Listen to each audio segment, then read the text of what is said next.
You can take the house, the money, even Dad's business, I said, sliding the papers across the table. My sister smirked. Finally, you know your place. Their lawyers stopped mid-sentence and whispered, "Wait, this changes everything." I'm Emily Carter, and I'm 34 years old. I've worked as a nurse for over a decade, and most of that time, I wasn't just caring for strangers in hospital beds. I was also caring for my father. When he got sick, everything changed. My siblings visited on holidays, took pictures, and posted them online.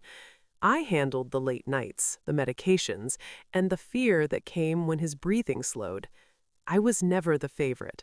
They were always praised, always admired, while I was the one fixing problems no one wanted to see. I gave up promotions and extra training because I needed flexible hours. My dreams of becoming a specialist stayed on hold. I lived simply, paying student loans, working long shifts, and hoping one day life would calm down. My brother chased business deals. My sister chased status. They always believed they deserved more. I just wanted peace and stability. I wasn't rich or glamorous, but I had something they didn't expect. I had patience and a promise I made to my father before he died. If you've ever been overlooked, even after sacrificing everything, this story is for you. Have you been the one who carried the weight while others took the credit? Subscribe and share your story in the comments. You're not alone here. Click hype or like this video so others like us can find this community and feel heard. After my father passed, the house felt empty. The smell of medicine and clean sheets still clung to the walls. I barely had time to grieve. My siblings showed up the next morning with folders and sharp voices. "We need to talk about the inheritance," my brother said. My sister added, "You lived here rent-free. You owe us." I stared at them. He was my father. She rolled her eyes. "You were just his nurse." The words hit hard. They accused me of wasting his money, of isolating him, of manipulating him. A week later, they gathered extended family in the living room. My aunt looked at me with pity. My cousin avoided my eyes. My sister spoke loudly. "Emily is delaying the process. She wants everything." I felt heat in my chest. "That's not true." My brother leaned forward. "Then prove it. Sign the papers." I asked, "What papers?" He slid them toward me. They wanted the business, the house, and the savings. Everything. "Or we'll take legal action," he said. Silence filled the room. The clock ticked loudly. I picked up the pen. My hands were steady. "Fine," I said. Everyone gasped. My sister smiled wide. "Smart choice." I looked at them calmly. "But we'll do it through your lawyer. Everything official." They agreed instantly. They thought they had already won. The first betrayal came at the funeral. I arrived early, wearing black, holding flowers. My name was missing from the program. I asked my brother, why? He shrugged. "You handled enough already." My sister whispered to guests. She wanted control. I stood there, feeling small. The second betrayal spread quietly. Relatives stopped calling me. One finally said, "We heard you pressured him for money." I realized my siblings were poisoning every relationship I had. The third betrayal was cruel. I came home from a night shift and found strangers changing locks.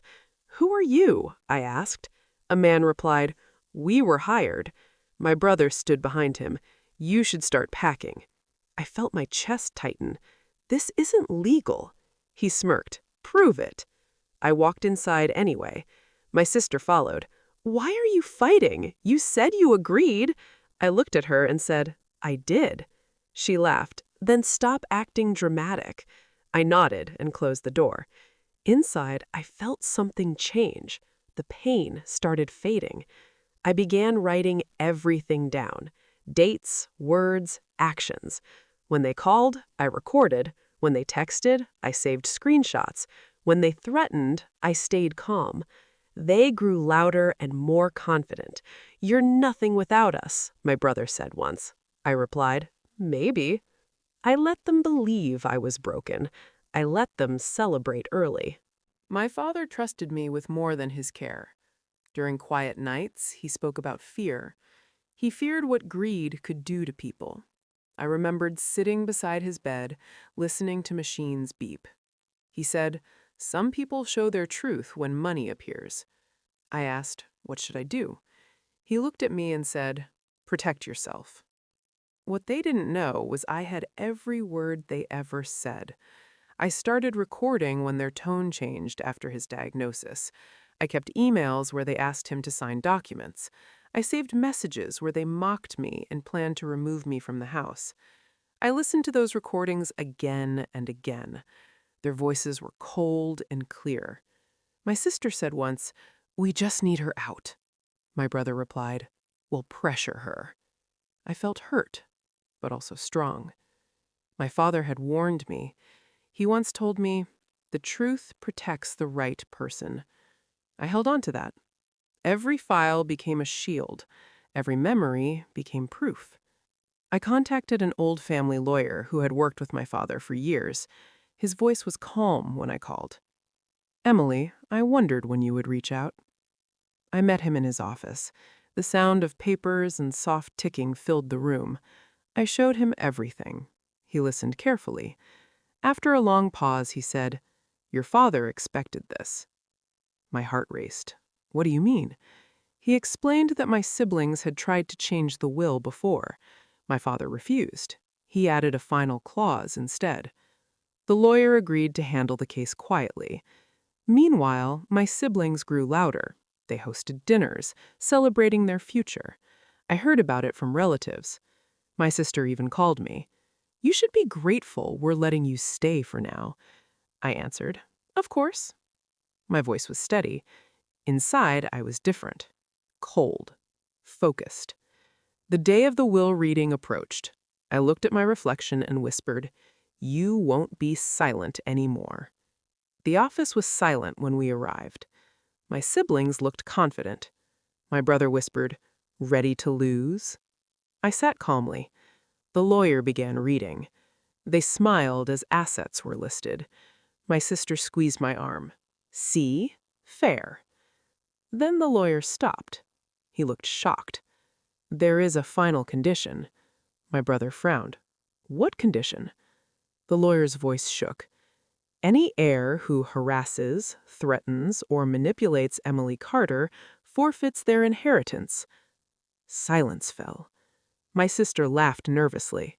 "That's ridiculous." The lawyer continued. "Evidence has been submitted." He pressed a button. Their voices filled the room. Clear. Cruel. My brother stood. "Turn that off." The lawyer said, "Sit down." Panic spread across their faces. "This isn't legal," my sister said. The lawyer replied, "It is binding." They started blaming each other. "You pushed too hard," she shouted. "You told me to," he yelled. I watched quietly. The lawyer finished. "Due to your actions, you are disqualified. Emily Carter is the sole heir." My brother whispered, "This can't be real." I met his eyes. It is. In the months that followed, I rebuilt my life. I kept the business running, but hired people who cared. I created a medical scholarship in my father's name. I returned to my studies and advanced my career. My siblings faced the consequences of their greed. They tried to apologize, but I kept my distance. Forgiveness does not mean trust. I felt lighter each day. I kept my promise to my father. I lived with dignity and peace. Sometimes I think about that moment in the lawyer's office. I gave them everything they wanted, and they destroyed themselves trying to take it. If your family ever pressured or manipulated you over money, you know how painful that feels. Share your story in the comments so others can learn they are not alone. Subscribe to build strength and boundaries with this community. Your experience matters. Click Hype to help this story reach others who need it.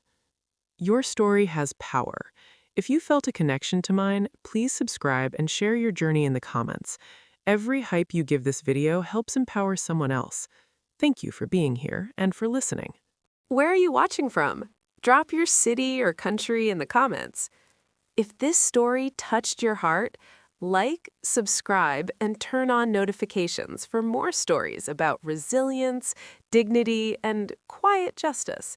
Because some lessons don't come with applause. They come with peace.